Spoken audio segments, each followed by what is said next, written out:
Stop asking questions. Where are you going? A holiday. You can move. Live. That's what you were waiting for that, weren't you?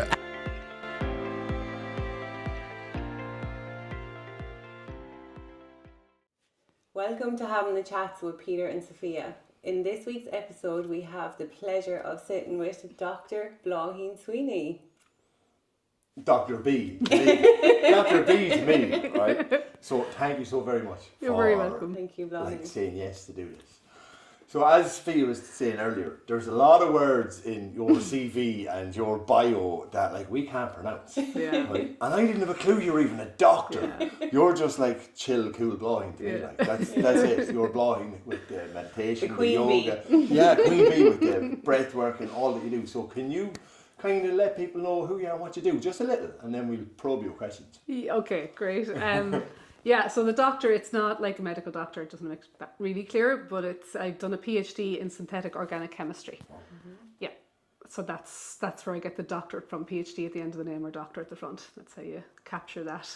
Can you say that again? What? A PhD in synthetic organic chemistry. Organic chemistry. And what is that? Okay, yeah. So you know when you've got in chemistry, there's organic chemistry, inorganic chemistry, and physical chemistry. Physical chemistry is the study of stuff that I could never. It's like physics. It's just my brain just never went there. I could do chemistry, but then anyway. So organic chemistry is the synthesis of what you would know to be the active ingredients in many pharmaceuticals, and what it refers to is carbon-based molecules. So any molecule, which is most molecules, which have a carbon structure and then have different functional groups around it, that's your organic chemistry.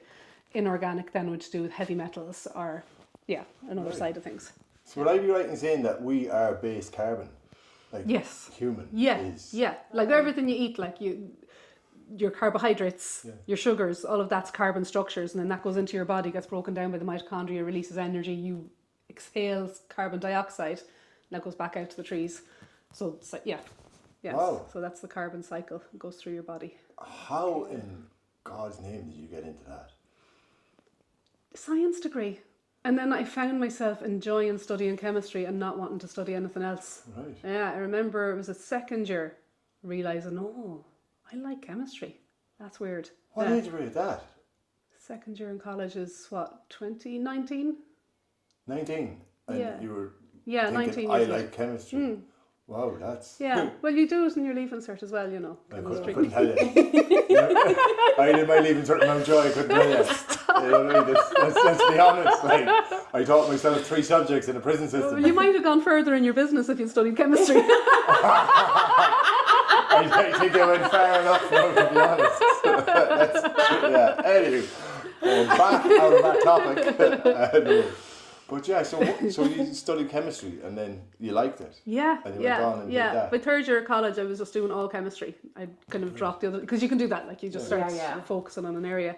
And then I did 4 years of chemistry. That's a degree. So and then I still was kind of I was still a fairy. So I was doing my chemistry and really enjoying it. And then I was like, so what do you do after college? Yeah. And people are like, oh, you either do a PhD or you get work. I'm like, what's a PhD? I don't want to go to work. I hadn't a clue what a PhD was. And I wanted to travel, so I talked to my supervisor. I think we had to go talk to a lecturer who wasn't my supervisor at the time. And he was asking me, what do you want to do? And I was like, I don't know, I just know I want to travel. And he's like, well, there's actually, and I like the thought of going to Australia. So he goes, well, there's actually a research project. They're looking for a 6-month research project in a university in Brisbane, Griffith University. And they're looking for somebody to come over and do this project for 6 months. And I was like, deadly, great, I'll do that. So I got a working visa, took off to Australia for 9 months altogether, did work for 6 months, and then travelled for 3 after that. What age were you in? 21. 21? That's really young. That's my daughter's age now. Yeah. She has no clue what she wants to do. No. I didn't have a clue what I want to do. 21? You're mad. 21, you had a baby, I had a young 3-year-old baby. kid at 21. But I felt it was all just kind of sure, I'll try that. I wasn't absolutely at all super focused. It was just is that what I do next? Okay, I'll do that. So did you kind of still have that same way? So I know of you of now don't take this the wrong way, but a little airy-fairy, like, just go with the flow. Yeah. Were you kind of still like that back then? Just Yeah. This opportunity, we'll just go with that. Yeah, like I'm sure annoyingly so to my family, like, but yeah, like. But it worked out well for you, though. You got to Australia. Yeah, and actually that wasn't until I went to, that was when I found out what a PhD was. Because there was loads of people doing PhDs in the lab. I'm like, so what's this you're doing? How come you're here? Are you on like a 6-month job thing as well? And they're like, no, we're doing our PhDs. I'm like, oh yeah, of course. And you wanted a piece of that? I love the research. Yeah. I love the research because you don't like, so a PhD in chemistry, there's different towards masters and PhDs you can do in different areas and subjects, and they can be exam based, but most of them are project based. Well, chemistry, it's lab work. So you're in the lab, you're mixing chemicals, you're analysing. I love the analysis. I love the research aspect of it. I love it, doing something that no one's ever done before, like absolutely not at all interesting to anybody, even remotely outside your research group. But it's new. Do you know, it's you're figuring out something new that hasn't been figured out before. Yeah, so I love that, and I was like, I could do this, like I could definitely do more of this, and then it's like, oh, you might want to do a PhD. I'm like, oh yeah, what's that? Like you do this for 4 years and then you come out with a doctor. I'm like, sorry. I'll have that. Yeah. Wow. And did you go over to Australia on your own? I did, yeah. But I had the job set up. Yeah. I had accommodation set up, and then I got friendly with girls in the lab, and I ended up living with one of the girls, Shelley. She was lovely, so we hung out for the whole time and had our weekends off together, and had a cool time. Yeah, her mum she was a helicopter pilot. Wow. In SeaWorld, so we got a trip up and down the coast. And cool. No, good times, and good people. You have that personality though, like you adapt to people around you like that. You'd get on no matter where you go. Yeah. So you're just Most bubbly of the time, and you have a beautiful energy. Yeah, I remember like the day we seen you on the boat trip, I was looking at you were just dancing around. I was like, Peter, I want to be just like Bláithín. I stand there stiff as a poker looking around me, and you're just floating around like this little fairy. I was like, I want to be like that. Didn't I though? Yeah, and bearing in mind this was a sober boat party. That means why I was there like this looking around. And I was hiding downstairs. I'm not dancing. But the energy of you, I want that. But it's like just letting the ego go, isn't it? Like just not fully dissolving, but it's kind of like, fuck it. It's kind of, it's just better enjoy this because it's not going to last forever. So Well, I love that. I really do love that. Yeah. Have you always had that attitude? I think so. Right. Yeah. Like I probably like times too horizontal, do you know? Just like, oh yeah, this is great, and then it's like see other people shooting on ahead. I'm like, oh sugar, no, I'm meant to be actually making progress in my life. Like I better get on it. But like so, I said something there. Like I love pulling people on kind of. You're meant to be making progress. Says who? Says who?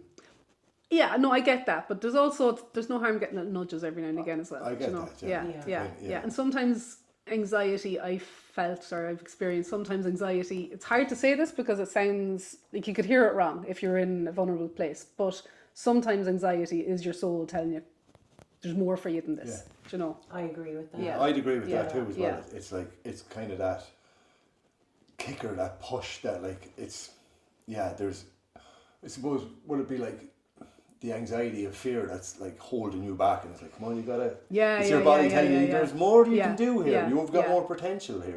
Yeah. Did you have any sort of a fear or anxiety or a sort of a apprehension or anything when you were heading to Australia at that young age? No. Wow. No. Just young and you knew you wanted it. Yeah. Oh, I thought like I was going to set up a life in Australia. I'm going to live there, like, but I enjoyed it, but I wasn't. I was happy to come home. Very happy to come home, actually. Yeah. And the more I went away, the more I was like, everything I was looking for away is actually here. Yeah. It's mad. You can like no matter where you go. I've been to a lot of places. No matter where you go, you're taking your head with you. It's not the place. It's the mindset. Yeah. So do you like, as Dr. B, Dr. Bláithín? I didn't know you were a doctor, right? So you don't actually advertise on anything that you do that you're a doctor. Yeah. Why?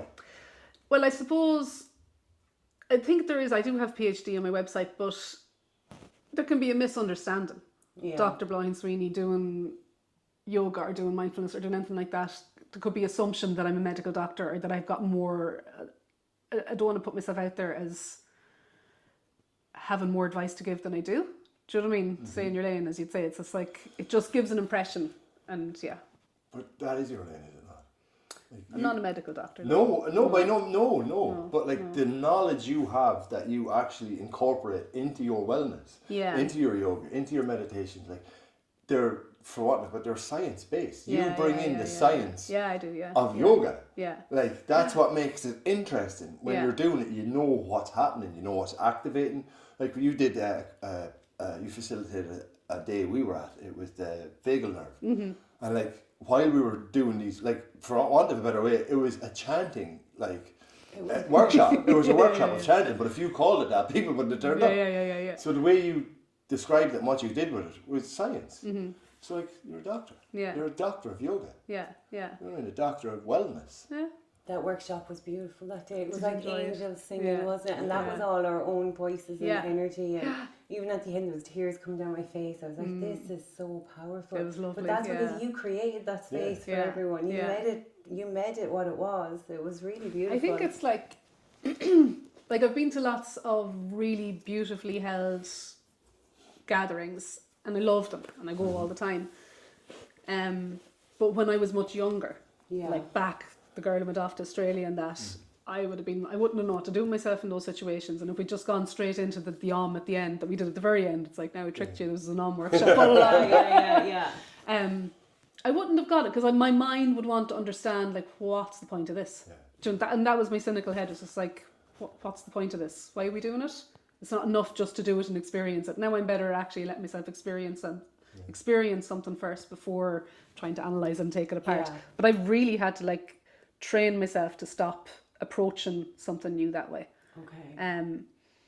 But when I teach, I know there's people like me out there that have to understand why are we doing this? And then when I started discovering the whys, I'm like, oh my God, how can I not teach it? Like, you know, so so I couldn't, not that I couldn't. I just love teaching it. I love explaining, like, we're not just humming for the sake of humming and we're not umming for the sake of it being part of some doctrine or religion or anything like that. It's because it literally enhances the quality of your own body to do this, to vocalise. Yeah. And I think that makes people more present then, doesn't it? Because they understand why they're doing it and what it's creating for them. Yeah. I think, like, when we first went into that workshop, like, I was looking around and I was thinking, because, like, I'd be very awkward like that if there's other people in the room. Like, I'm not closing my eyes and people looking at me. But by the end of it, I was like, wow, I had no choice but to let go. It's just the way you, like, tears, the way, like, you hosted the class, or I say, the workshop, it was just, I felt so safe and I felt like I can do this because you explained it so perfectly. Do you know, I wasn't looking around to see what the person next to me was doing, I didn't care. Because I was in my own zone and it was beautiful. And safe, like that's the key word, like, yeah. and that's the whole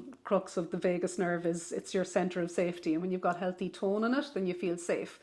And I think there's kind of a misunderstanding, and I went into it a little bit, but when we're talking about like calming the nervous system, we kind of interpret that as, oh, we have to be in a state of relaxed and chilled out and all that. But a healthy nervous system also allows you to be enthusiastic and excited and like not able to sit down. And the centre point between those two states is that state of safety. And when you have the safety, then you can get excited without it being like destabilising, or you can get relaxed without it being subdued, or, you know, removing yourself from the world. Yeah. So, like, what does the om do to you, right? So, like, people think, I know, like, before I started this journey, I would have thought chanting was like woo-hoo, like woo-woo, witchcrafty, like people going around the fire. You know what I mean? Like, I don't do any of that. like, we know you do that, right? And we understand it now, though. Now we understand it. But what does it do to you? So if anyone's listening to this or watching this, right, and they're like, what the hell are they on about chanting and on? What will it actually do for a person? Okay, gosh, it's hard to, we do the full hour and a half workshop here, it's hard to summarise though.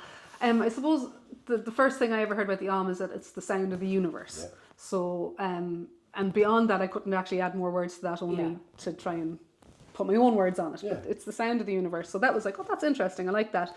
But then what it does, or how you can use it, I suppose, the way I understand it, the way I engage with it, is it's in one part, I'm sure there's others out there that there's so much more to it, but we'll come back just to the physiology. It's that creating of the different vocalization sounds. So there's three parts to the om: the ah, the kind of an oo, and then the m at the end.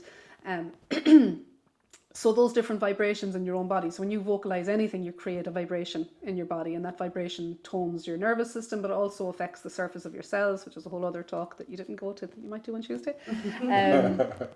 So when you create at least those three sounds, you're creating a vibration, or you're enlivening your nervous system to vibrate, so that you actually become a signal. Wow. This is how I feel about it when I'm doing it. Now, again, I don't. It's a non-evidence-based fact. This one, as a scientist, I have to say that this is just how I imagine it must work.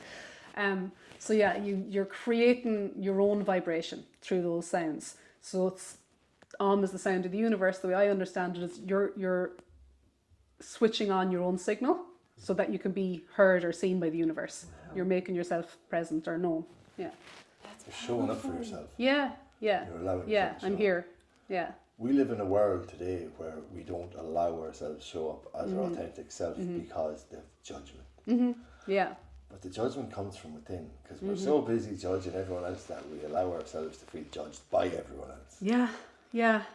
I wonder why we do it, like, isn't it? Because it's just like little ways of chipping bits of yourself off. We do say all the time, we're not going judging people anymore because we're only judging ourselves. 2 days later, it's like we're looking at this and this and we're judging it again. But it's because we're not feeling good within ourselves at the time. It's not even judgment out of nastiness or criticism or anything like that. It's because, like, so I look at stuff. So I have a fear, not a fear, I suppose. I hold myself back on social media, right? And I need to use social media for my coaching. Right? It's just how it goes. Yeah. And so I found myself looking at other people's videos on social media and getting a cringy, icky feeling. So I was like, oh, what are they, like, you know? And then I know where that's come from. It's nothing to do with that person and their video, and it's everything to do with me not having the courage and the courage to do that video that I need to do myself. Yeah. So I've had to find that, and then I learned early in to get rid of judgment. It's curiosity. Get curiosity. Ask questions, and then you will know what you're judging, what you're answering. But you said, why do we do that? I think that on a daily basis we're continually getting programmed by everything around us, by media, by news, by social media, by mainstream media, by everything. If we can, as a human race, stay divided, we will never come together in a feeling of love. That's it. And the base of my so many different ways we can be told we're different to each other.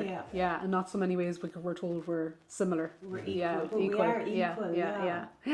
We all come into this world the exact same. I know, like, we all look different at different points, but we are the same. We all go out the exact same too. It's the in-between bits that F us up, like. Do you know what a lovely one I heard as well is about the soul.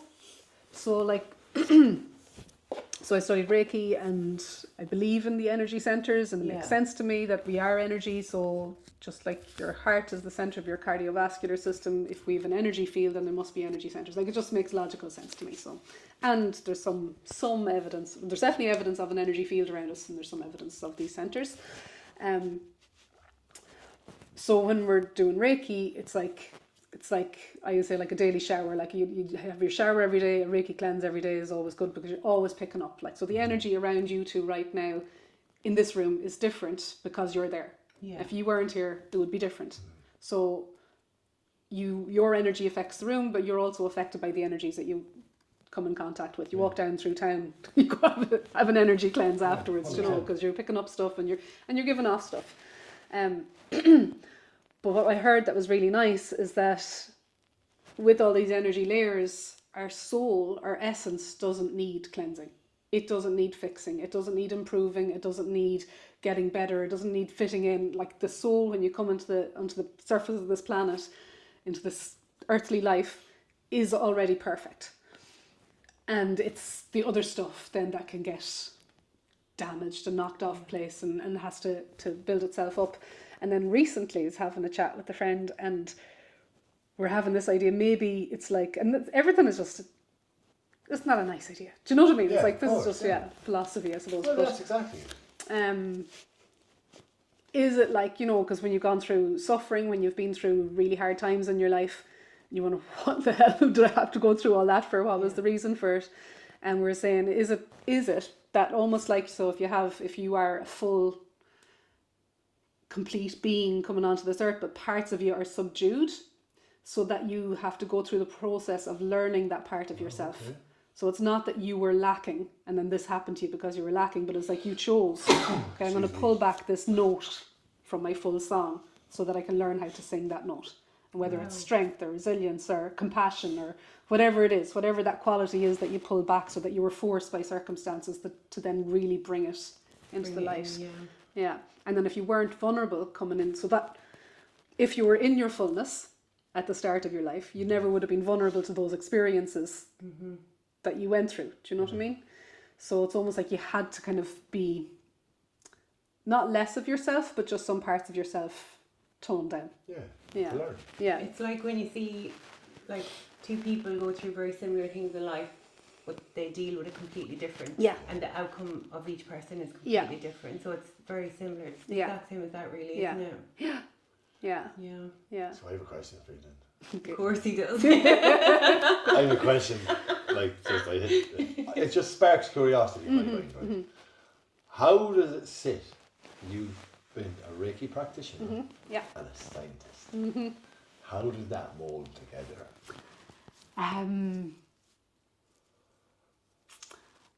Reiki, I would say, okay, I believe we're all energy. Of course. Having studied science, study chemistry, down to the atoms, down to the electrons, down to like studying science proves that we're all just energy.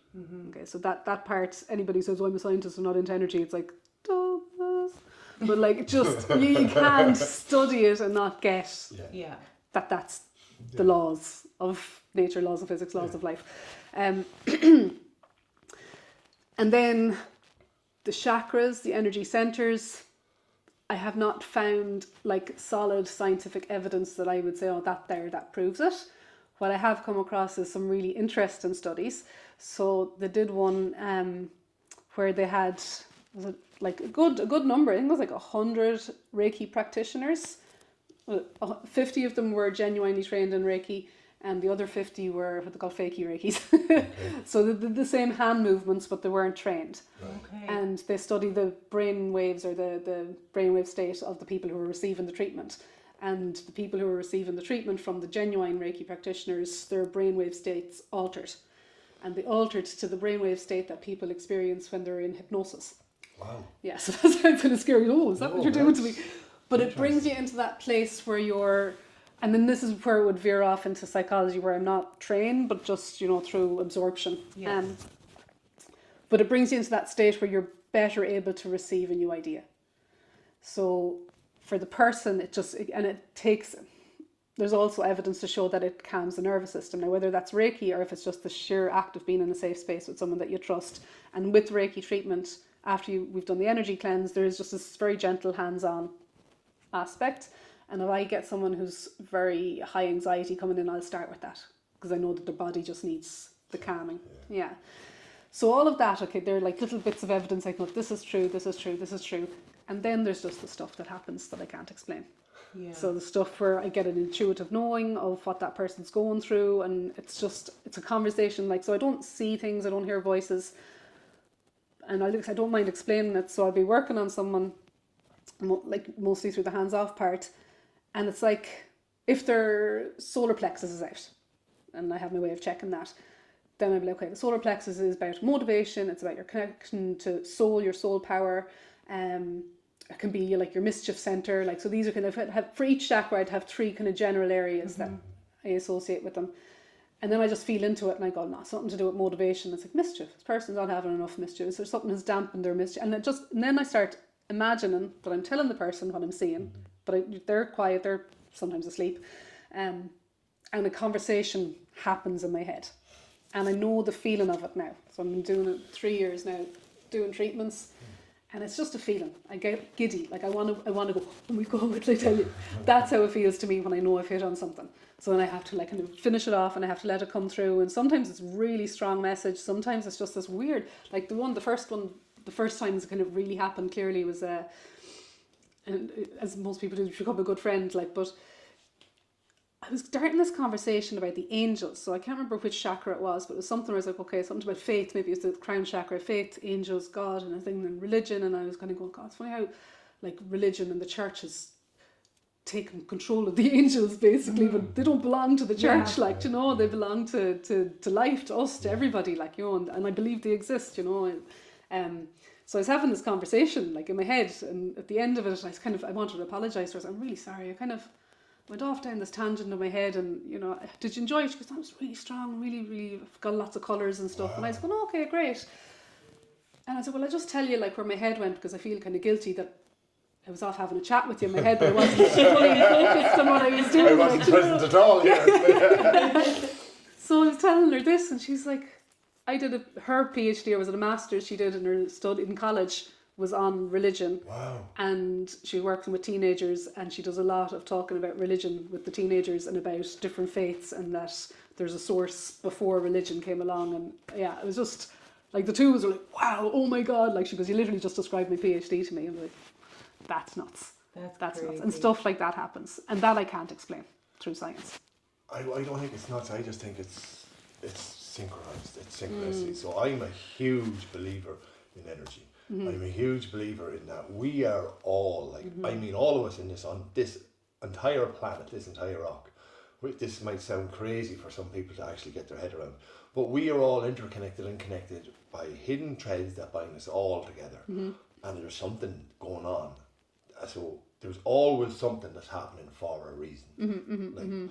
Everything that's happened in my life has happened for a reason. Yeah. Do I know the reason? No. Do I always enjoy the reason or like the reason? No. Is it for the best of me? Yes.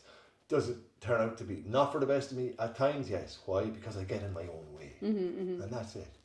So like what you're talking about there with the Reiki and that, and the energy, like, so with your science background and that, Tesla said that if you want to understand the universe, if you want to understand the world, think in terms of frequency, energy, and vibration. Yeah. So what you've just spoke about there is all three, right? From your Reiki, from your science background, from like everything you've just talked about, from talking about the vagal nerve, it's all vibration, it's all energy, and it's all frequency. Yeah.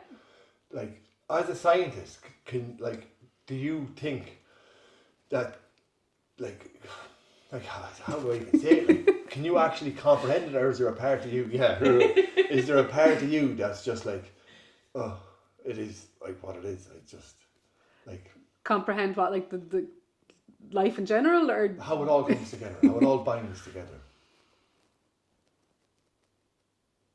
I haven't thought it through. Like, yeah, I feel like I have an understanding, but I don't know what it is. If that makes sense. You feel it. Yeah. And I do feel like I'm getting pieces of the puzzle all the time. Like, oh, that's how that works, and that goes, and then you, oh, okay. So like what I would say is, you know, I love the creation stories.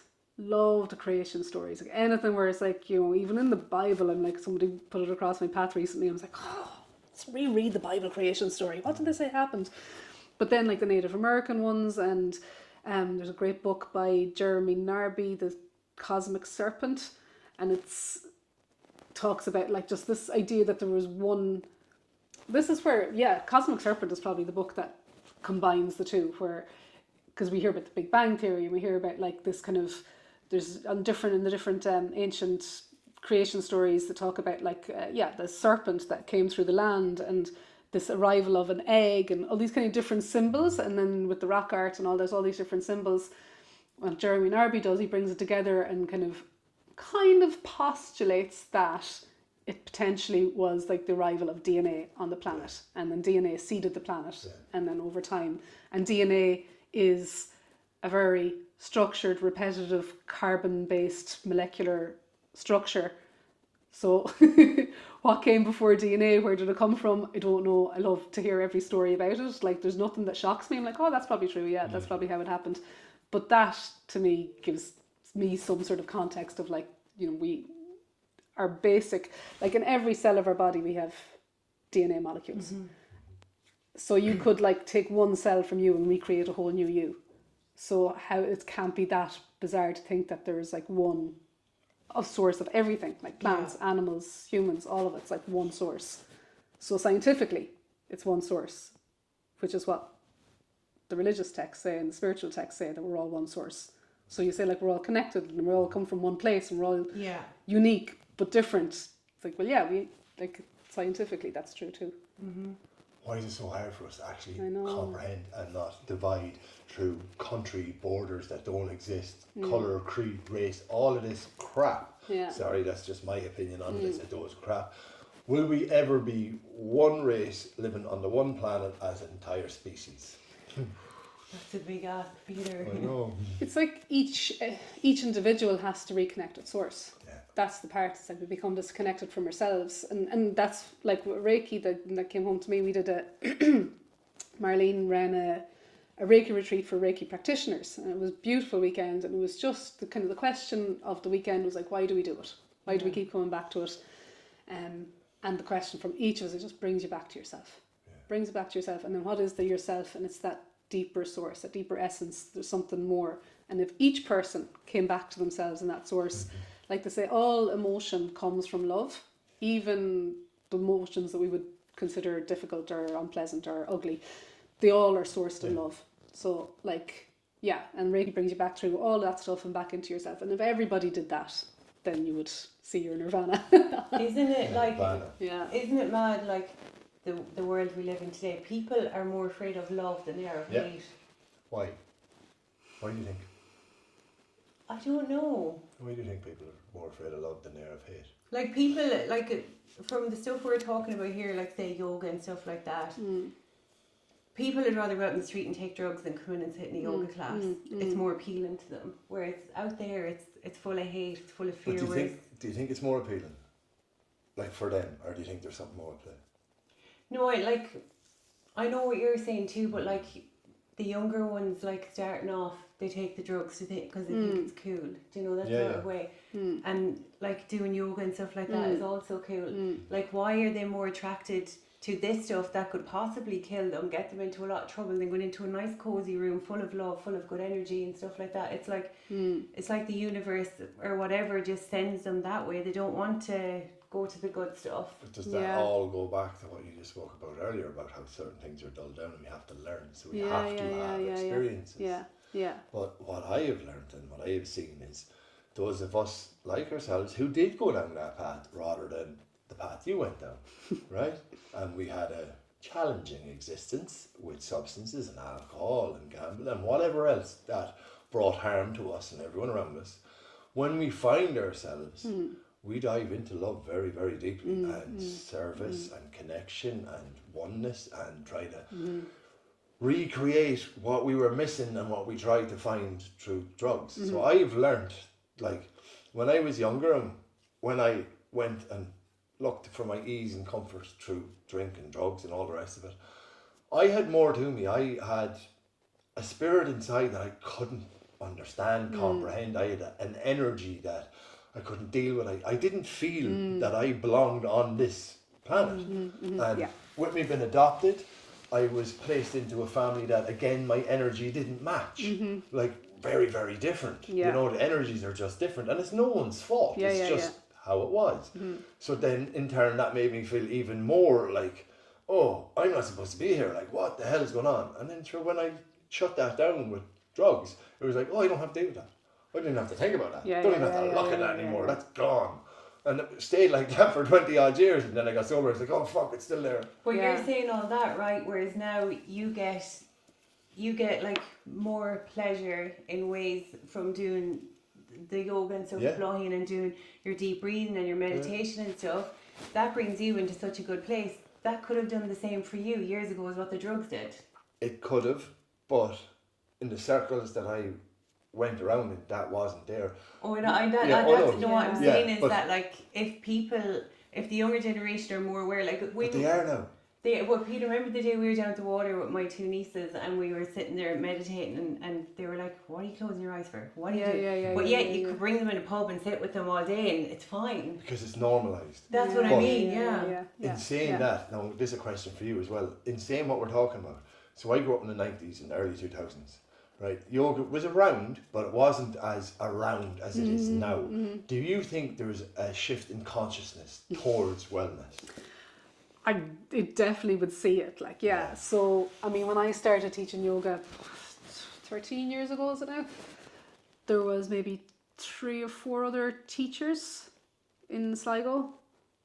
Now, there's probably a couple of studios, so there's probably more teachers in those studios, but, like, there was a few of us. Yeah.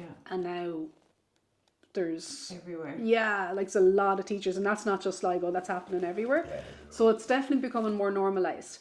The piece about teenagers, I just think teenagers and yoga, I don't know, until maybe that's our good barometer. Is like when teenagers are accepting yoga as completely normal, then we know we're in a good place. Like that's your compass. Like, but yeah, like I've taught lots of different groups and different we'll say vulnerable adult groups and all of that, and teenagers are the hardest. They're the hardest, yeah. But I think it will get there, because now when you go into a gym, you see all the younger kids in the gym, where you wouldn't have seen that years ago. They're basically doing yoga without realising. It's just they don't have the breathing isn't matched, and they don't get the physique that they get in the gym from doing yoga. And also, like when you're saying, like, why would someone go off? And like, I think the drink and the drugs and all that isn't just a response to trauma or trying to run from yourself. It's just crack, like, do you know what I mean? And then you go too far. And I find sometimes as well, it's taken me even, like in recent years, I've had to catch myself going, I'm feeling really good, I'm full of energy, I'd love a drink. Yeah. And then I do that, and then I'm like tired for the rest of the weekend going, I had great energy on Friday, why didn't I do something better with it? Just go on, and I had a great time, but it was just like now the whole weekend is just recovering from that or whatever, you know. So there's kind of, it's cultural, it'll take generations, it's just, it's reflex, it's not all bad. Do you know what I mean? It is a social thing. It's the drink wine in the Bible. Do you know? It's not like it's completely taboo. It's just that in a lot of situations it's a crutch, and like you said, it's escaping from where you don't want to be. And all the time as well, it's wasted energy. Like you could have done something amazing with that good energy, but I have really good energy. Who of my friends is out there with good energy that I can meet up with, other than let's go for a pint? Do you know? So it's still hard. It's still not there, but I don't know if that explained it, but I get that. But it's definitely getting to a place, and then maybe I think, is it because I'm older now? There's less people. Yeah, you start asking yourself those questions. Yeah. So you started yoga, as you just said there, 13 years ago. How did you go from Dr. B, the chemist, the one who did the PhD, the in the research, to the Reiki practitioner? I'm going to go and just be a yoga teacher, a yoga facilitator. We'll go and do Reiki for a bit. We throw in a bit of meditation, and we do a bit of breath work as well. Let's just throw it all in there. Do you feel like you get called to these things, or are they just things that interest you? No, there was a big life-changing circumstance. So the second time I went to Australia, I went with my fiance, and he passed away when we were over there. And when I came, so I've been working in Top Chem. So I'd done my PhD. I had worked for, was it 7 years or maybe 5 years in Top Chem. So it's a company out in a small Irish-owned pharmaceutical out in Ballymote. So it was a nice land. I was really happy with that, because I was come to realise I'm a small town girl. I do like to know people. I like to know who's who.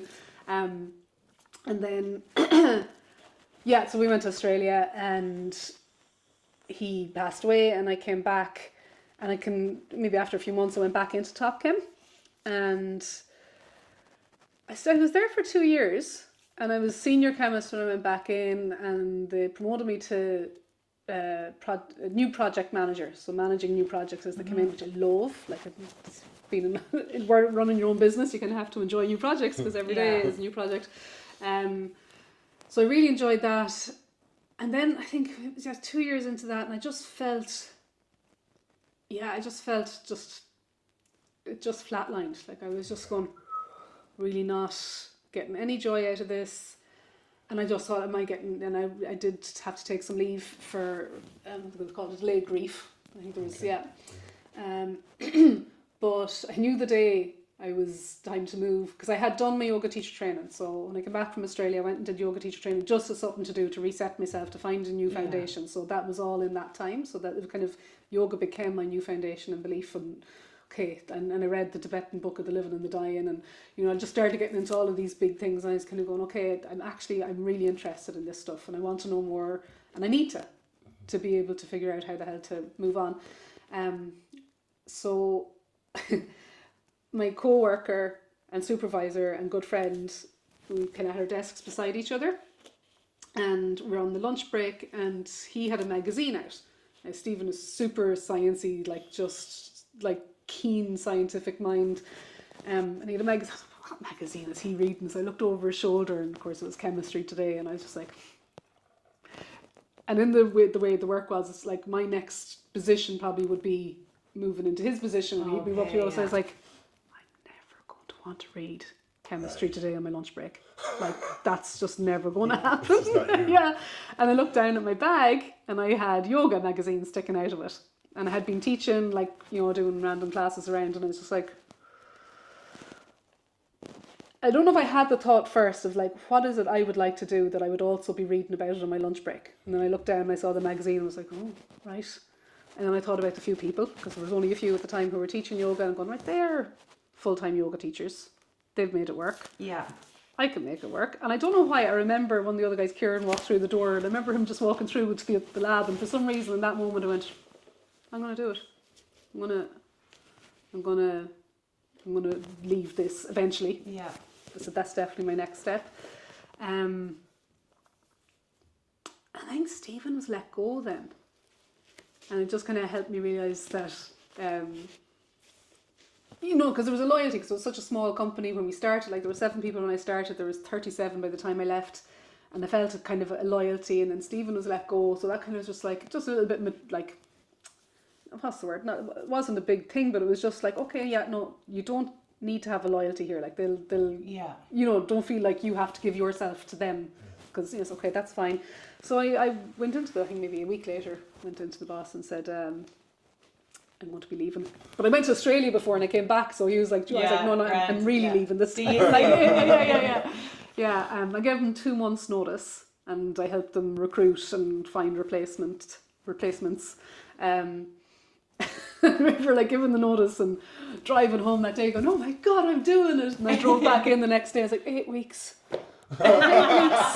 What have we done? The longest 8 weeks of my life really was like, it was really, because I'd already left mentally, and then I had to go through, and then I remember like sitting, there was a few things though, like the chemistry like is fascinating. So there's a process that you do a lot in chemistry, and you've probably seen it in AbbVie as well, called recrystallization. So I was want to imagine a sugar, but when you're working with pharmaceuticals that don't dissolve in water, they dissolve in organic solvents, so like acetone, nail polish remover, that kind of thing.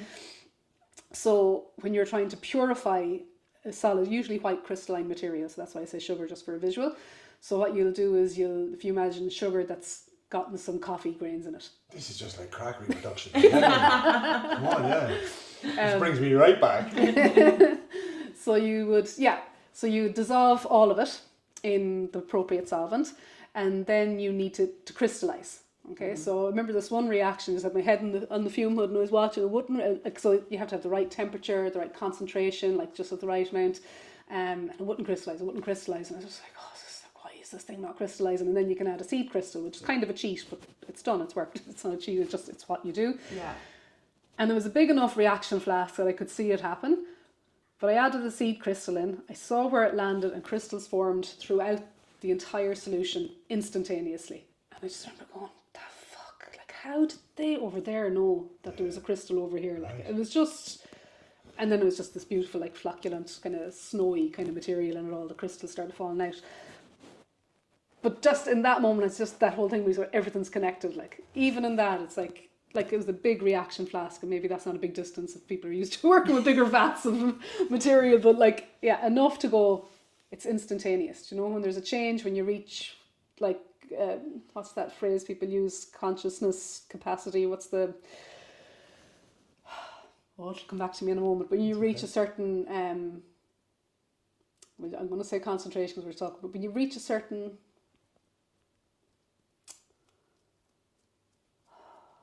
I'm going to say tipping point, but it's not that. So I'm going to give you a clue, or not a clue, but I'm going to give you a hand, or something to do. Get your 2 fingers like this, put them there, right? Genuinely, don't laugh about it, and think about what you were trying to remember. I know you can't remember it, but think like what you were trying to remember. It'll come to you. Oh no, sorry, wrong point. Take them back. It's there. Yeah, wrong point. Don't give up the day job. That's for something else. Make Peter a cup of tea. I don't know what it is. She can make me a cup of tea. Go on, make me a cup of tea. No, genuine, I got the wrong point. So the 2 fingers there, and it's there. And then, and just gently, and just concentrate on your 2 fingers and what you were trying to, the consciousness you were trying to remember. But she could lie to you and pretend she remembers. She won't, she's pure. I can't think. I'm just like, I want you to tell me you know it. I don't do it. I think I don't know it. You know, okay, I have to describe it. Like what they talk about when they say conscious, when there's enough people on the planet thinking a certain way, there's shift in, yeah, but there's like a shift in consciousness. When consciousness reaches a certain capacity or just, like an enlightenment. That's the effect, but it's like... Yeah, honestly, yeah. Genuinely, gentle, you know. Stop punishing yourself there, battering your forehead. You're trying to remember further. No, I just show them the people. We can get people to do the podcast. See, we don't trust you. They'll actually do anything you tell you. Oh, well, I got you almonds, so... I'll get you back. Do you want us to do this one here?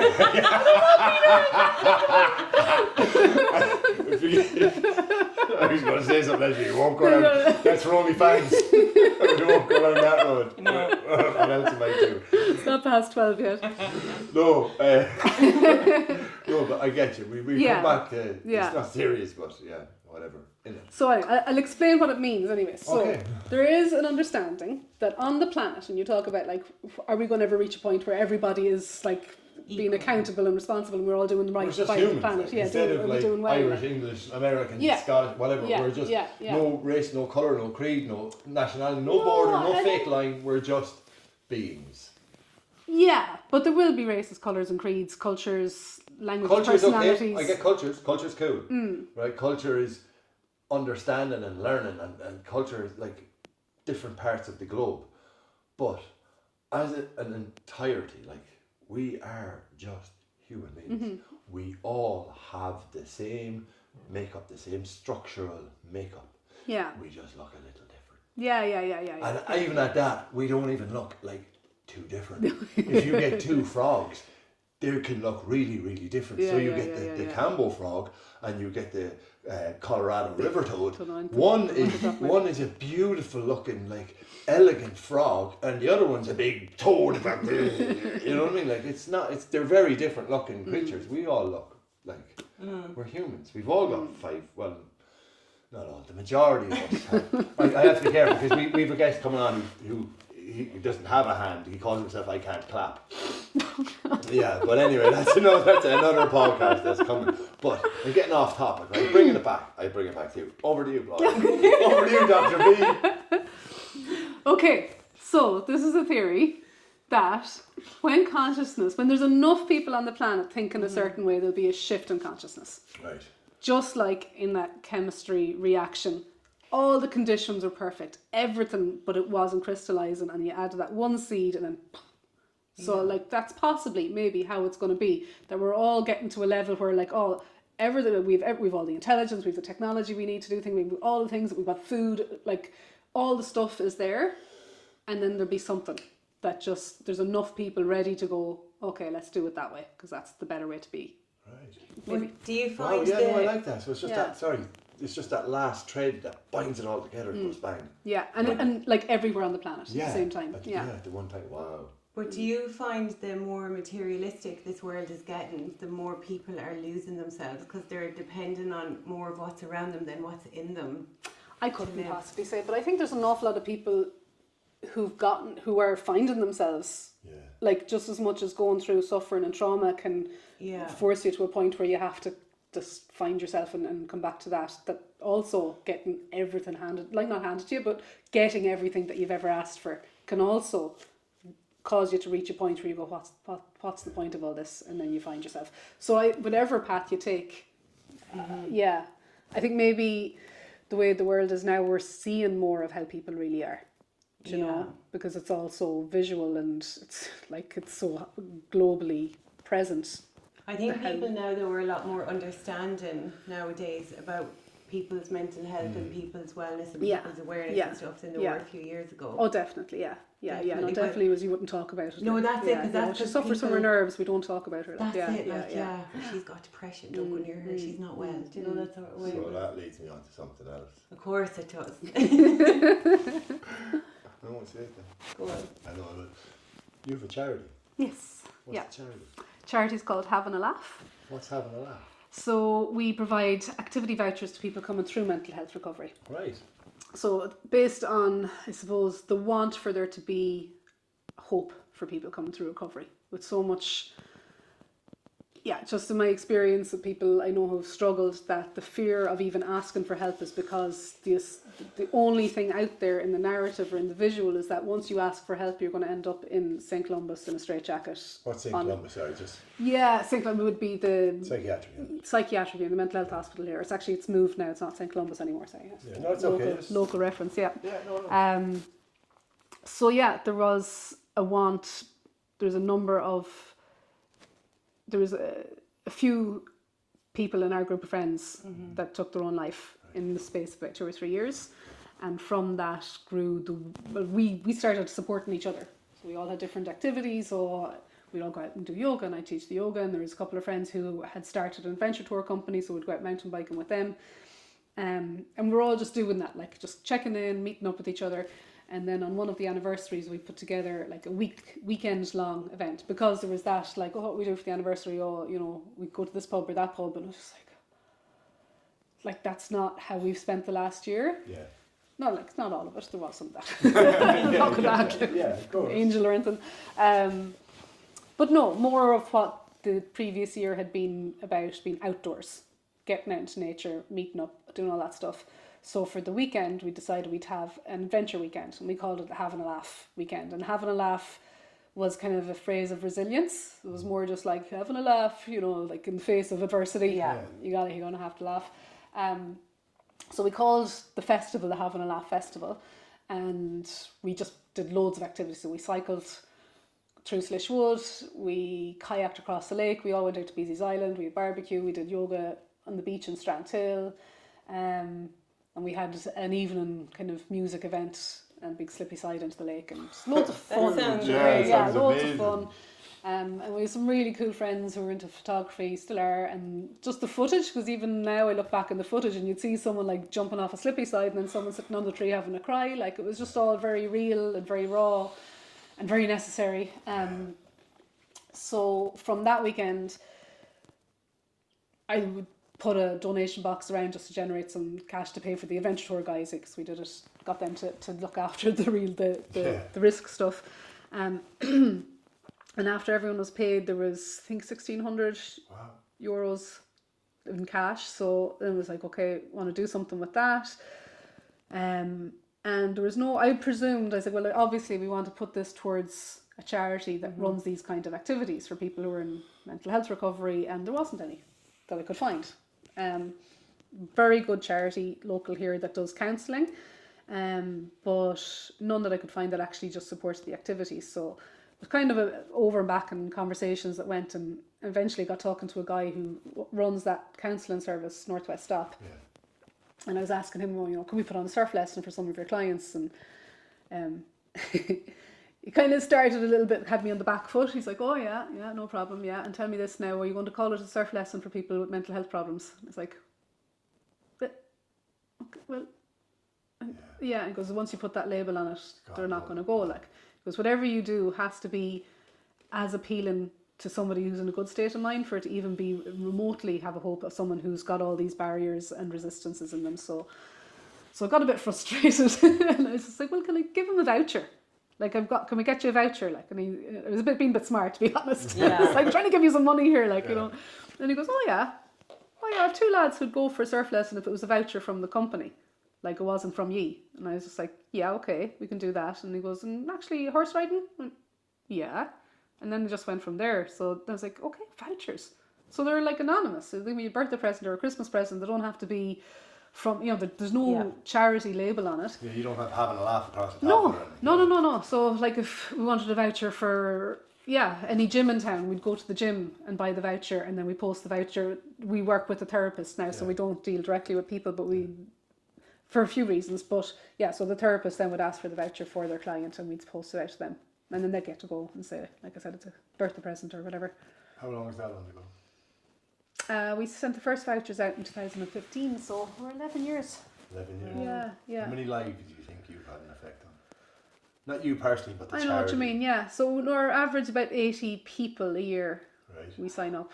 So that's only 80 people. How many lives? Yeah. I know myself from my own coaching and from recovery coaching, when you help one, you help the family, and in turn you help the community. That's powerful.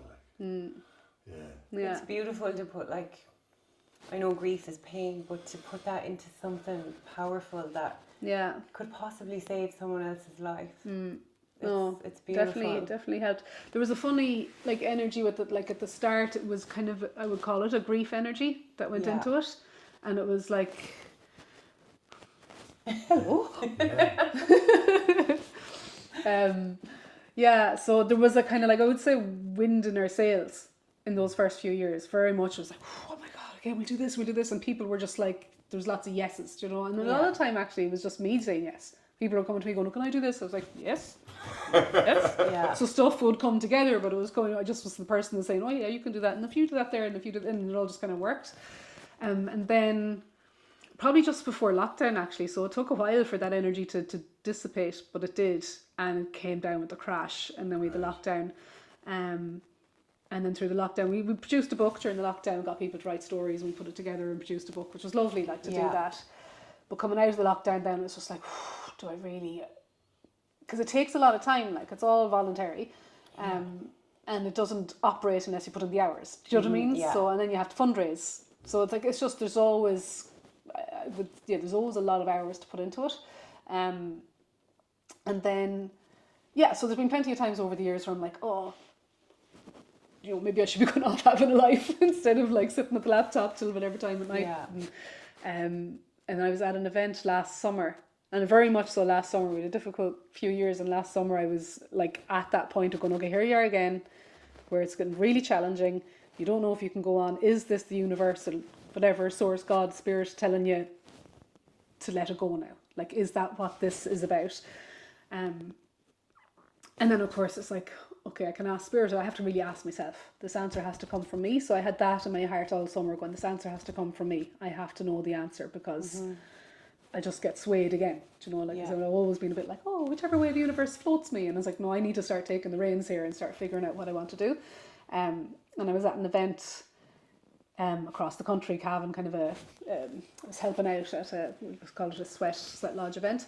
And so I arrived up, it was a 5-day event. I arrived on day 2, just helping out at the kitchen. And when you arrive in and there's a group of people and they've all been working together, and they're all quite focused on what they were doing. So there was no oh, hey, come on in. I was just oh God, give me some tomatoes to chop. I just need to can you get into the, And this lady sat down beside me and she goes, oh, hi, how are you? I was like, so what do you do? And I was just I said, do I say yoga? Do I say Reiki? Do I say, and then she could see me hesitating, and she was just like, what inspires you? And I went, oh, the charity. And she goes, what's the charity?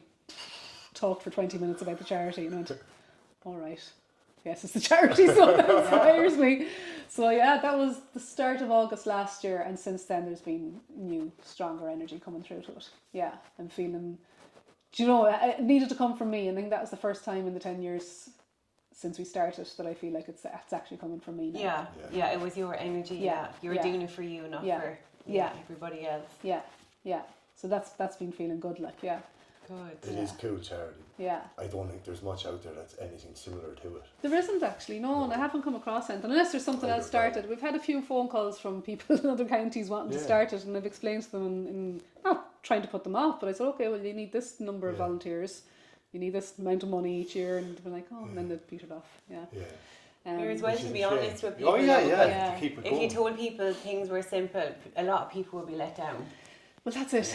Yeah. You can't make promises. No. So with your charity, with Having Laughs, so just in case anyone's listening and they're from a county and they've got an idea and they're able to do it and they have the time and they have the energy and they have the resources, are you open to someone contacting you? through having a laugh to ask how do we get this going? We've the whole structure in place, Right. and that's what we've been doing. Like when we've always had it there, but it's just putting it down on paper and forms. Yeah, so it's all there to how to do all, even down to the social media, like how to run that and what you can put up and what you can't, and and the GDPR and the how to work with the volunteer centre so that you get good volunteers, you get people who really have time and have the right skills for what you want. Like, so yeah. If people want to find you, how can people find you with all that you're doing and like everything that you're involved in? How can people get a hold of you if they want to get a hold of you? Yeah, I have my website, which is yourwellbeingwarrior.com.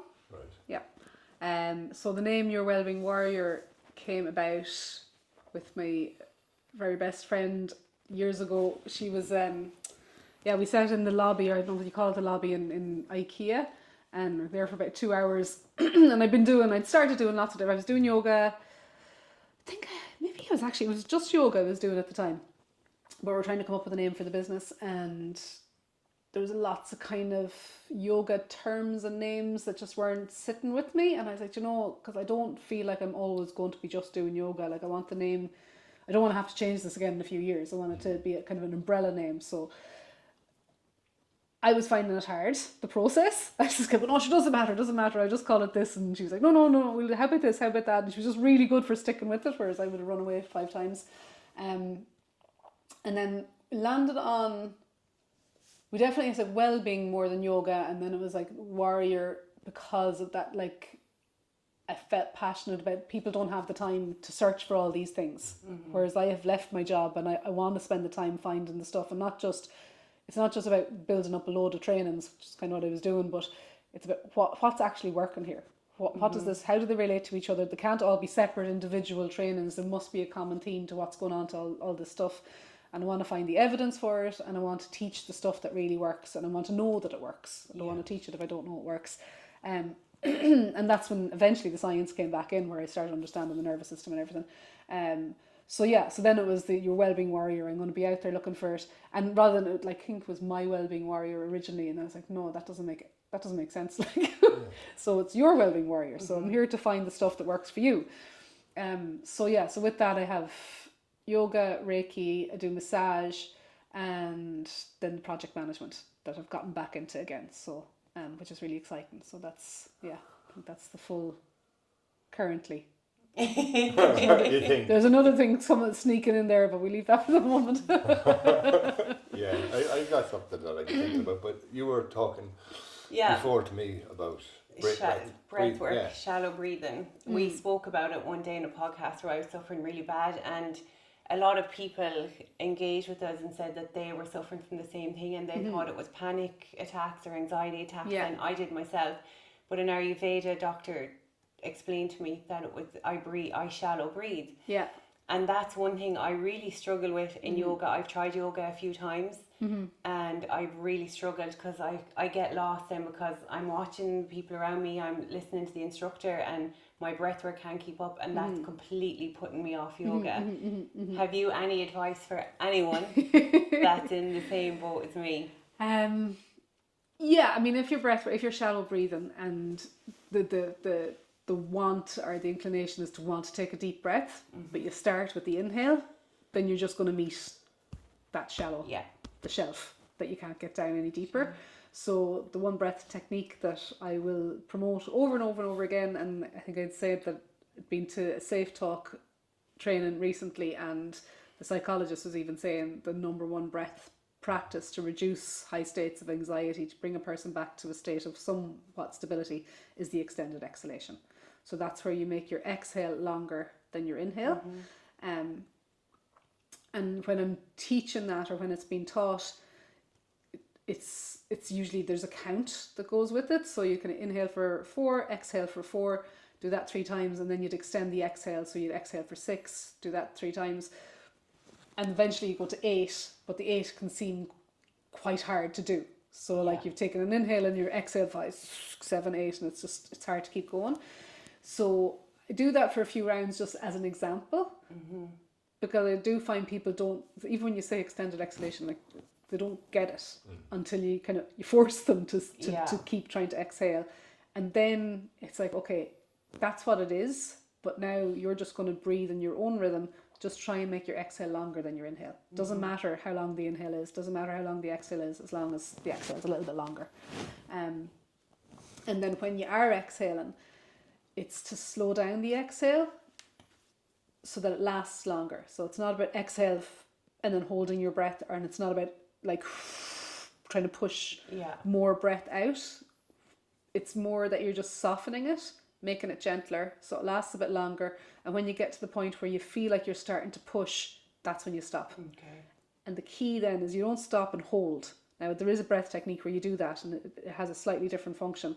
Still beneficial, but for this one, when you just want to train yourself into a more natural breath pattern, you get to the point just before when you start pushing, and then you open your airways. You stop pushing out, you stop exhaling, open the airways, and just let the inhale come back in. And the inhale comes back in, and it's like a relief.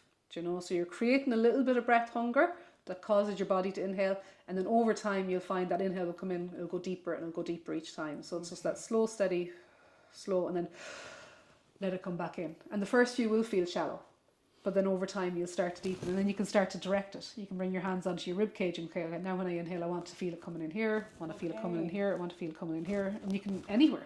You can have a play with it. Can I feel it coming into my arm? No, that doesn't work. Whatever. That's cool though. It really is. It is, because like I've watched you with your shallow breathing, and just like it only came to me there as you were discussing that and explaining that.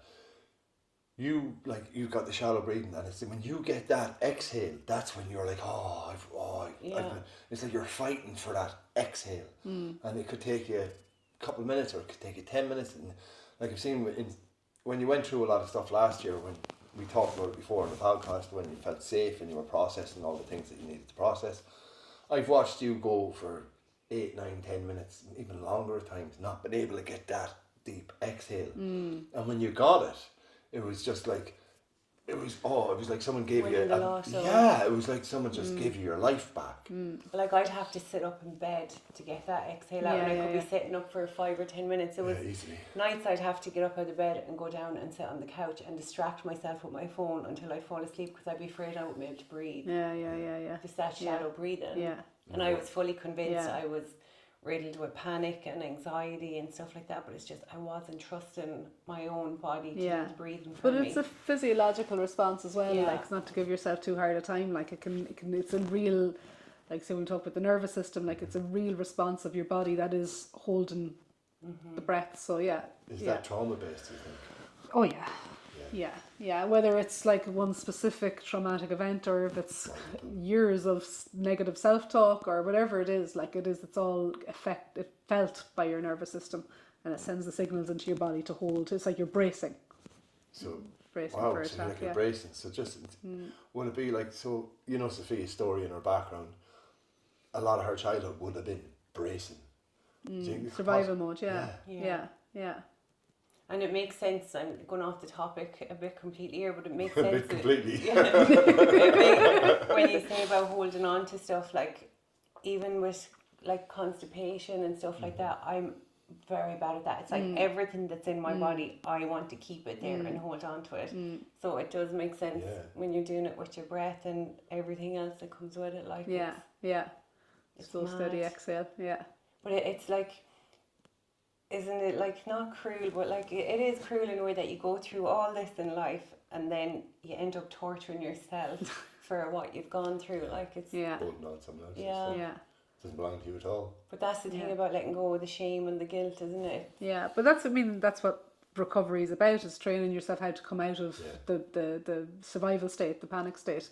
And that's what's not taught. Do you know? And like even the only outcome to someone, say, being rescued from a traumatic situation like that is that they're then put through the court situation, and you have to retell the story. Like, but the primary focus isn't, well, geez, let's get this person reset to where they should be. No, it's like, let's pull all this information out of them. And then you're left paddling around, and then if you go to the doctors, then they start throwing prescriptions at you. And that's like, I went to a psychiatrist before, after coming off all my meds, after my grandfather died. And I was begging him to put me back on my medication after 7 months. And he said to me, there was a vase on the table. He said, if I smash that off the floor, put it back together with glue, the minute I take the glue away again, the vase is in bits. He said, that's all the medication does for people. That's a good analogy. Yeah, I haven't heard that And one. that stuck with me. Yeah, I haven't. yeah. Now, last year I did try and go back on anxiety tablets for a while because my breathing was that bad, but it didn't work. It's because it's like you said, it was all coming from inside. Yeah. But then you looked at alternative approaches, and you've been using alternative approaches, and you've got a lot more in your toolbox. And look at you now. Because I'm trusting myself as well. Yeah, and I'm showing myself a lot of self-love and self-respect. And talking nicely to myself. It's like the isn't it? It's the vibration of the sound. Yeah. Yeah. Yeah. I think it's cool. Anything else? Not that I can think of, no. Okay. So. Finally, So, right, you're a doctor, a scientist, meditation an airy practitioner, fairy. a fairy, an Irish fairy, really. Let's be honest.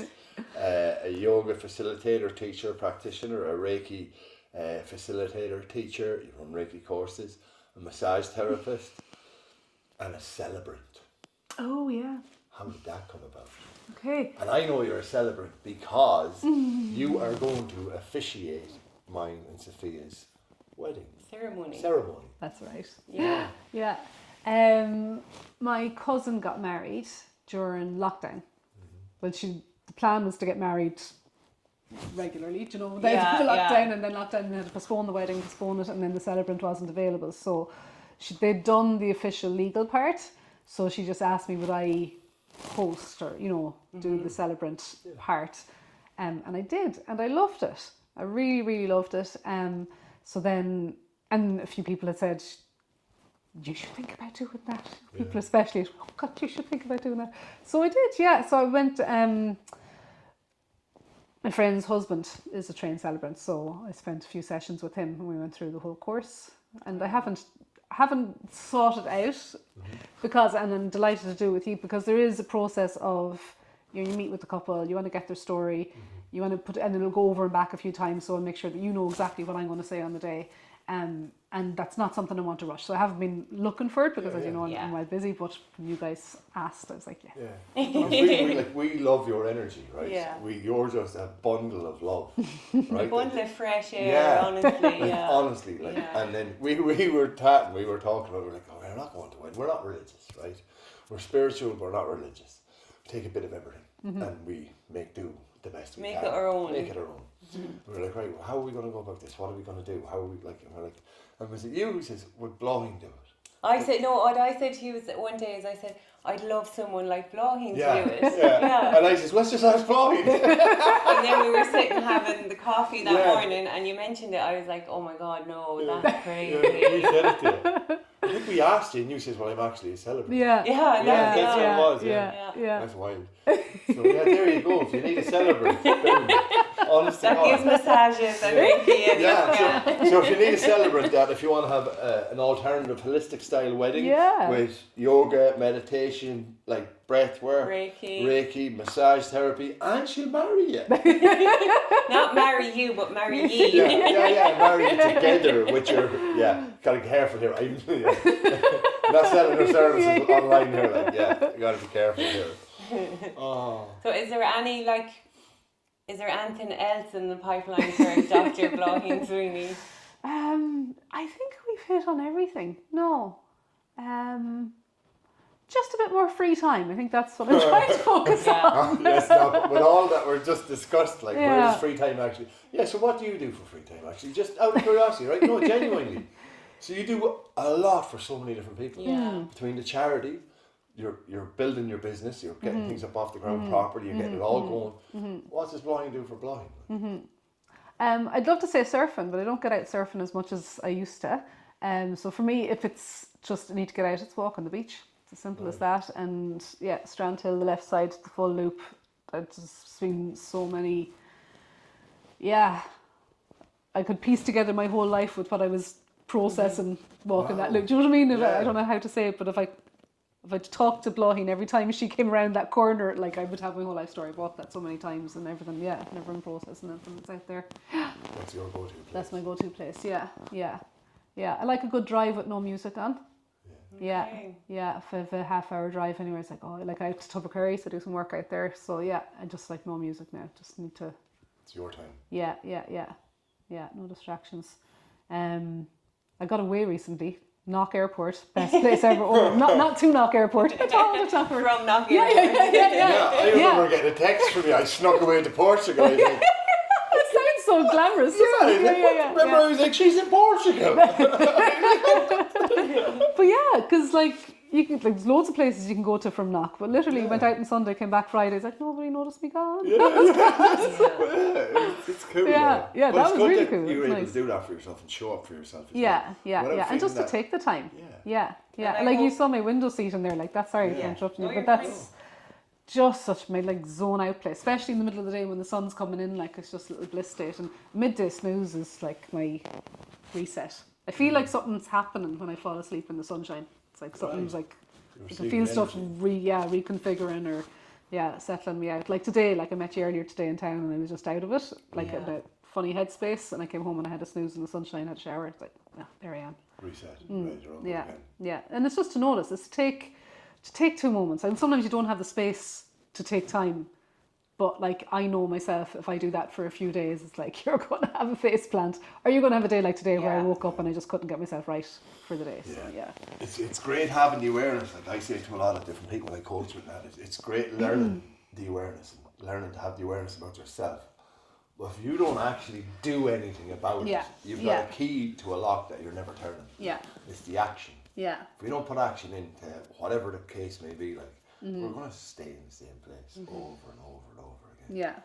And it takes a process. It's like trying to figure out, like, oh, what is it that I want to do here? Is it that I want to get out and go for a cycle, or do I actually just need to sit down and send those blooming emails that I'm trying to avoid? Like, do you know, it is, and you have to kind of, but like it's awareness. You have to start asking yourself, and it's not going to be, oh, I did that 10-minute meditation today. I should be grand again. Like, sorry, but it's going to take a couple of years of getting to know your own patterns and getting to know your own signals and just being a bit softer with yourself. I like that. Yeah. Do you ever sit with yourself and like pat yourself on the back for all the amazing stuff that you do for people? Like you heal people, as Peter said earlier on, it's a ripple effect. You could change generations with what you do. Yeah, I definitely have to correct the I heal people part. Okay. People heal themselves. Yeah. Like You facilitate their healing. Yeah. I do have days where I just go, that was class. I wouldn't say so much pat myself in the back. It's more gratitude. I'm like, oh my God, that was class. I really enjoyed that today. There's a hike I do once a year, the solstice yoga hike up to Carrickeel. God, I love that. I love it. And it came about just because, what we do that, you're just putting things together and trying out different things. And that one's just grown like in every year. And even like every year I'll get another like, I'll hear a little something from the science world. It's like, that explains why we do this or what meditation. And then I'd hear something from like the land of fairies. Like one of my spiritual friends will have an insight as to what the purpose of the ancient sites are. And I'm like, so over the years, like this like story that grows with the walk, and I love it. Like, you know, so yeah, more so like that. And I do have like such gratitude that I've been able to do all the things I do, because it's not easy to make money and to make a living, and that's not whinging, it's just that's the reality. But I've been lucky that I've been able, like things have just come when I needed them, so I've always appreciated that, and just like, oh thank God that came through. And I was like, thank you, like you know, like, because I just want to keep doing this stuff. So showing gratitude it's really important, isn't it, to show gratitude for everything and to feel it. I didn't actually. The lovely man, he passed away since. He was a counsellor, and his therapy room is in the end of his greenhouse at the back of his garden. And he did a lovely weekend on outdoor psychology, so it's kind of a training thing. But he did a gratitude meditation. It blew my mind because I was not expecting it. But so he just kind of brought. It was only 3 of us there, and he just kind of said, "Close your eyes, okay? You're gonna imagine somebody sitting on a chair across from you, and this is the person that you're grateful to, but you don't know who it is yet. Okay? But there is a person sitting on this chair across from you in your mind's eye." And I think how it went was, you imagine your eyes are opening, or in a moment you're going to see who this person is, and you're going to know that you're grateful to them. And so did the process, and I don't think I opened my eyes, but it was like, imagine that you're opening your eyes, or you suddenly see the person, and it was my sister. And I was blown because my sister, we would have like, we get on, we're best friends now, but like there was definitely years and she had no problem with me saying that. Yeah. Oh yeah. We were very different, very different people, like, but we found our common ground, like, you know, there's kind of, we can see the thread now that makes us sisters, you know. But I couldn't believe it, and I was overwhelmed, and it was the first time I was just like, I was gushing with tears, and I was just like, I'm so grateful she's my sister, and I'm the one who, like, she's my sister, like, you know, it was just like, and I couldn't, like, it was the first time I got feeling gratitude. Not that it's the first time I felt gratitude, but it was just like, that's what, it's a feeling. And it's a practice. Like, you definitely have to practice it, but you practice it often enough so every now and again you get the feeling of it. And feeling gratitude is a gift to you. It's not something that you have to do, if that makes sense. But you practice it so that you get those moments of gratitude, because they feel like bliss. Like, it feels like joy when you get it. You're just like you can be great. You can get it for a cup of tea. Like, do you know? It's the feeling. You know. It is powerful. I never knew what gratitude was till I came and you into can recovery. feel like it cleanses you out of. It does. Yeah. 'Cause we do say that when we go on a bit of a downward spiral where we start getting like a bit down in life. Negative self-talk. And we always say it's because my we stop having gratitude for what we have. It's we forget about it. We think it's just, this is life. We forget about the things that made us well, the things that got us here. Do you know? So it's a very powerful tool. To feel gratitude. It's very powerful. Even so, we were in with an organisation called Impact, who work with parents, children who are affected by addiction. Oh yeah. And we were in. So my work kind of brought us in there, and we were talking to a lady in there, and she brought us into the room that they use for the families and the children and that, and she brought us into the room that they use for the children and families and that, and on the wall they had a sheet that the kids made, right? What they need, so the parents were put into one room, the kids were in another room. It's like all lovely, like it's not just separated, it's they have meals and stuff. And I'm not explaining this very well, but just quickly, the kids put down on the sheet of paper what they need from the parents. And one of them was food and water. Oh, Jesus. Food and water. Right? And that's a thing that we're not grateful for because we have it. You know, when I came into recovery, I was very grateful that when I woke up in the morning, I wasn't reaching for a pipe underneath my pillow to make me well enough to get out of bed. Now I forget about that. When I came in homeless from the streets of London. At the beginning, I was so grateful to be in my family home, to have a soft, warm bed, to get up, to have running water, to have hot water, you know, to have butter in the fridge, to have food there. I was like, wow, this is great. And I don't owe anyone money, and I'm not looking for bags of smack, like this is deadly. And now, a couple of years in, and we've got our own home, and we've got all of that. Yeah. And I wake up in the morning, and I was like, hold on a minute, what? What happened? Why am I? Like, it's because I take for granted what you're normalized. Yeah, that's the word. It is. But that's a good sign too, to notice that. Like, wow, look, this is my life now, that this is normalized, whereas what I didn't have before. There was a phrase, is it want what you have? And like, it's so obvious. Yeah, want what you have. Why did it take you 4 hours sitting at the kitchen table with your best friend talking about this? But yeah, it was one of those New Year's Eves, and it was 4 hours, like till 4 or 5 in the morning with one of my good mates. And we were like having this discussion, similar to this, like, is it like this? Kind of like this. And then at the end, like, finally, pair of each, it's like at 4 in the morning, it's like, just want what you have. Because if you didn't have what you want, if you didn't have it, you'd be wanting it. Yeah. So you have it. So imagine you want what you have, and then open your eyes and you have it. Like, so this week come up with this, such a great idea for meditation. It actually is. Yeah. Want so what simple. you have. It seemed really profound at that time, like 4 in the morning. Because when you don't have it, you like, will want God, it's amazing. Tell everybody. And they're like, yeah, I get you. You were sober, weren't you? Oh, completely sober. Yeah. It does make so much sense. Like, it's like we do say, if the person we were 3 years ago could see where we are now, he'd be like, it's you good to wouldn't remind believe yourself. it. Yeah. Do you know, we wouldn't have believed it. Oh no, no way would I believe that. So like that's exactly what you're saying. Want what you have. Yeah.